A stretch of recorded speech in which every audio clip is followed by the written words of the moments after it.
గత 10 సంవత్సరాలు తెలంగాణ రాష్ట్రాన్ని పరిపాలించినటువంటి టిఆర్ఎస్ పార్టీ ఏ రకంగానైతే హిందువుల మీద కక్ష సాధింపు చర్యలు చేపట్టిందో అదే ధోరణి కాంగ్రెస్ ప్రభుత్వం కూడా తెలంగాణ రాష్ట్రంలో అధికారంలో వచ్చిన నాటి నుంచి హిందువుల మీద ఆ రకమైనటువంటి కక్ష సాధింపు చర్యలు చేస్తున్నట్టు మాకు అనిపిస్తా ఉన్నది. మెదక్లో జరిగినటువంటి సంఘటన, హైకోర్టు ఇచ్చినటువంటి ఉత్తర్వు స్పష్టంగా చట్టాలు కూడా చెప్తున్నాయి, గోవులను ఎక్కడా కూడా వధించరాదని. అక్కడ ఉన్నటువంటి గోరక్షకులు తమ కళ్ళ ముందు కనిపించినటువంటి దృశ్యాలను, వందల గోవులను ఈ రకంగా వధించడానికి తీసుకెళ్తున్నారు. పోలీసు వ్యవస్థ చర్యలు తీసుకోవాలని సంబంధిత పోలీస్ స్టేషన్కు ఫోన్లు చేసి, సంబంధిత పోలీస్ అధికారులకు ఫోన్లు చేసి 3-4 గంటలు వేచి చూసిన తర్వాత పోలీసులు కూడా రాలేదు. చివరికి పోలీస్ స్టేషన్కు వెళ్ళి దరఖాస్తు ఇస్తే కూడా పోలీసులు పట్టించుకునేటటువంటి పరిస్థితి లేకుండే. తర్వాత వాళ్ళు స్వయంగా కళ్ళ ముందర కదులుతున్నటువంటి ఆ దృశ్యాలను చూడలేక ఆ వెహికల్లను ఆపే ప్రయత్నం చేస్తే, అక్కడ ఉన్నటువంటి గోవులను ఈ రకంగా వధిస్తున్నారు అని చెప్పే ప్రయత్నం చేస్తే మూకుమ్మడిగా రాళ్లతో కత్తులతో హిందూ యువకుల మీద, గోరక్షకుల మీద దాడులు చేసిండ్రు. దాంట్లో కత్తుల దాడికి గురైనటువంటి వ్యక్తులను, రాళ్ల దాడికి గురైనటువంటి హిందువులను వాళ్ళే ఇతరుల మీద దాడులు చేసినట్టు వాళ్ళనే దోషులుగా చిత్రీకరించి జైళ్లకు ఈ కొత్తగా వచ్చినటువంటి కాంగ్రెస్ ప్రభుత్వం హిందువుల మీద కక్ష కట్టి వాళ్ళనే జైలుకు పంపింది. వాళ్ళు చేసినటువంటి పాపం ఏమున్నది?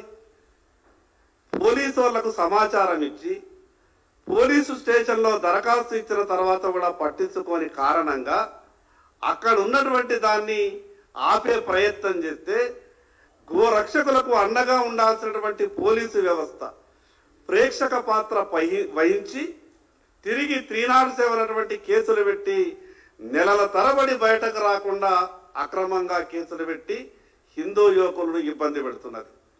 ఆ రకంగానే ఆసిఫాబాద్ జిల్లా జైనూరులో 1000 మంది వచ్చి ఒక బస్తీ మీద దాడులకు దిగితే పోలీస్ స్టేషన్కు దరఖాస్తు ఇచ్చిన తర్వాత కూడా తూతూ మంత్రంగా కేసులు బనాయించారు.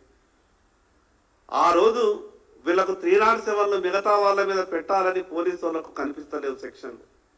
మరి అదే విధంగా ఈ నిర్మల్ జిల్లా బైన్సా పట్టణంలో శ్రీరాముని అవమానపరిచిండ్రు అని కేటీఆర్కు ఎన్నికల సభ సందర్భంగా నిరసన కార్యక్రమం తెలియజేసే ప్రయత్నం చేస్తే ఆంజనేయ స్వామి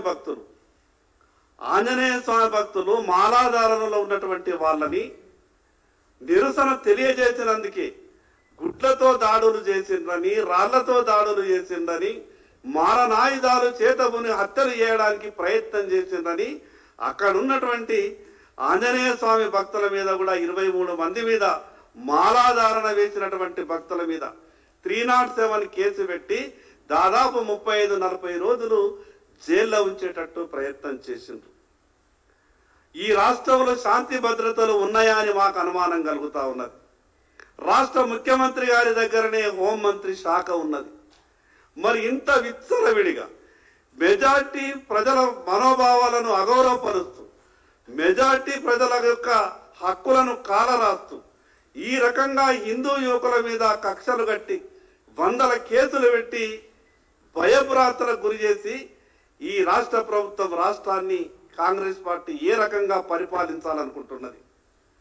గతంలో టిఆర్ఎస్ పార్టీ నాయకత్వం, టిఆర్ఎస్ పార్టీ కేసీఆర్ గారు హిందువులను అవమానపరిచినందుకు, హిందువులను ఇబ్బంది పెట్టినందుకు, హిందూ యువకుల మీద కేసులు పెట్టినందుకు ఏ రకమైనటువంటి శిక్ష అనుభవించిండ్రో ఈ ప్రభుత్వంలో ఉన్నటువంటి పెద్దలు గమనించాలి. మేము అనుకున్నాం వీళ్ళు కూడా గతంలో జరిగినటువంటి దాంట్లో కొంత ఇబ్బందికి గురైన వాళ్ళు ఉన్నారు కదా, కొంత వాస్తవాలు గ్రహిస్తారేమో, అక్రమంగా కేసులు బనాయించరేమో అని అనుకున్నాం. కానీ టిఆర్ఎస్ పార్టీ ఏ పంతానైతే ఎంచుకొని గతంలో 10 సంవత్సరాలు రాష్ట్రాన్ని పరిపాలించిందో అదే రకమైనటువంటి పంతాని కాంగ్రెస్ పార్టీ కూడా ఎంచుకున్నట్టు మాకు అనుమానం వస్తా ఉన్నది. భారతీయ జనతా పార్టీ పక్షాన డిమాండ్ చేస్తున్న ఈ ప్రభుత్వాన్ని జరిగినటువంటి ఈ 4 సంఘటనల మీద న్యాయ విచారణ జరపాల. అత్యుత్సాహాన్ని ప్రదర్శిస్తున్నటువంటి పోలీసు అధికారులారా, గతంలో టిఆర్ఎస్ ప్రభుత్వంలో కూడా ఈ రకమైనటువంటి వ్యవహారాన్ని చేసిండ్రు. కాంగ్రెస్ ప్రభుత్వం హయాంలో కూడా మళ్ళీ ఆ రకమైనటువంటి వ్యవహారాలను చేసే ప్రయత్నం చేస్తున్నారు. అంటే మెజార్టీ ప్రజలకు హక్కులు లేవా? కేవలం మిగతా వాళ్లకు హక్కులు మాత్రమే ఉన్నాయా? మిగతా వాళ్ళని మాత్రం ఇచ్చినటువంటి పిటిషన్లుగా పరిగణిస్తారా? చివరికి హైకోర్టు చెప్పినటువంటి విషయాలను కూడా బేఖాతరు చేస్తూ పోలీసు వ్యవస్థ వ్యవహారం చేస్తూ ఉన్నది. పోలీసులే కంట్రోల్ చేయాల.